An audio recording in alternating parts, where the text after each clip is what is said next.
How to develop custom plugins using Lalal.ai technology.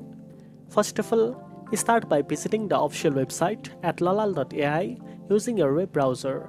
If you don't have an account, sign up for your own or log in using your existing credentials.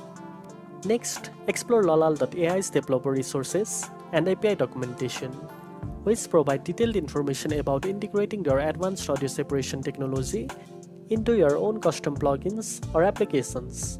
To develop your custom plugin, you will need basic programming knowledge and familiarity with API integration. Begin by obtaining your API key from the Lalal.ai dashboard after logging in.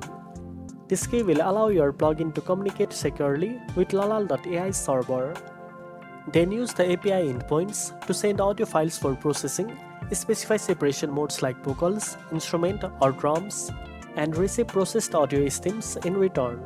You can customize how your plugin handles this file, making it suitable for different digital audio workstation or music production software. Test your plugin thoroughly to ensure smooth operation, fast processing, and accurate separation result. Keep in mind that, depending on your use case, you might need to upgrade to a premium plan for higher API usage limits and additional features. And that's it. Now you know how to develop custom plugins using Lalal.ai technology. If you found this video helpful, don't forget to like, share, and subscribe for more audio tips. Thanks for watching, and I'll see you in the next one.